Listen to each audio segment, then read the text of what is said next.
తొడలు రాసుకుని ఎర్రగా కందిపోయినట్టవుతుంటే ఏం చేయాలో తెలుసుకోండి.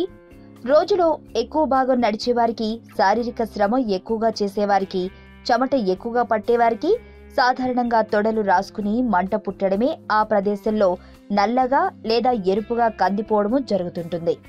దీనికి తోడు ఆ ప్రదేశంలో మంటగా, దురదగా కూడా ఉంటుంది. ఎండాకాలంలోనైతే ఇలాంటి ఇబ్బందులు ఎక్కువగా కనిపిస్తుంటాయి. అయితే అధిక శాతం మంది దీన్ని ఎలా పరిష్కరించుకోవాలో తెలియక సతమతమవుతుంటారు. ఈ క్రమంలో అలాంటి వారి కోసం టిప్స్ ఇవ్వడం జరుగుతుంది. వాటిని పాటిస్తే సమస్య నుంచి సులభంగా బయటపడొచ్చు. ఆ టిప్స్ ఏమిటో ఇప్పుడు చూద్దాం. వాజిలిన్ లేదా బాడీ గ్లైట్ వంటి వాటిని మంట పుడుతున్న ప్రదేశంలో రాస్తే మంటతో పాటు దురద కూడా తగ్గుతుంది. దీనికి తోడు తొడలు రాసుకునే సమస్య నుంచి బయటపడొచ్చు. బాల్కమ్ పౌడర్, రోల్ ఆన్ డియోస్ వంటి వాటిని సమస్య ఉన్న ప్రదేశంలో రాస్తే ఆ ఇబ్బంది తొలగిపోతుంది. మంట, దురద కూడా తగ్గుతాయి. బయటికి వెళ్తున్నప్పుడు వీటిని వాడడం వల్ల ఫలితం ఉంటుంది.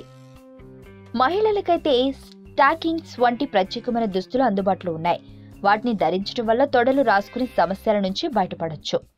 ఒక చిన్నపాటి నాప్కిన్ లాంటి టవల్లో కొన్ని ఐస్ క్యూబ్స్ వేసి ఆ టవల్ను చుట్టి సమస్య ఉన్న ప్రదేశంలో 5 నిమిషాల పాటు ఉంచాలి.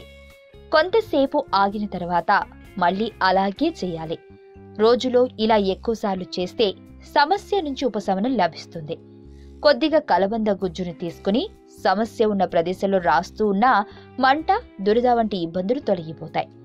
1 table spoon baking soda, 3 table స్పూన్ల నీరు, కొన్ని చుక్కల లవంగ నూనెలను తీసుకుని మిశ్రమంగా బాగా కలపాలి. అనంతరం ఆ మిశ్రమాన్ని తొడలు రాసుకునే చోట అప్లై చేయాలి. 5 నిమిషాలు ఆగాక వేడి నీటితో కడిగేయాలి. దీనివల్ల మంట, దురద వంటివి తగ్గి సమస్య నుంచి ఉపశమనం లభిస్తుంది. స్నానం చేసిన తర్వాత కొద్దిగా ఆలివ్ ఆయిల్ను తీసుకుని తొడలు రాసుకునే చోట అప్లై చేయాలి. ఆయిల్ పోయిందనుకుంటే మళ్ళీ కొంత ఆయిల్ను తీసుకుని అప్లై చేయాలి. రోజుకు ఇలా ఎక్కువసార్లు చేస్తే ఫలితం ఉంటుంది. మంట, దురదగా ఉన్న తొడ భాగాల్లో కొద్దిగా కొబ్బరి నూనె రాసి సమస్య నుంచి బయటపడొచ్చు.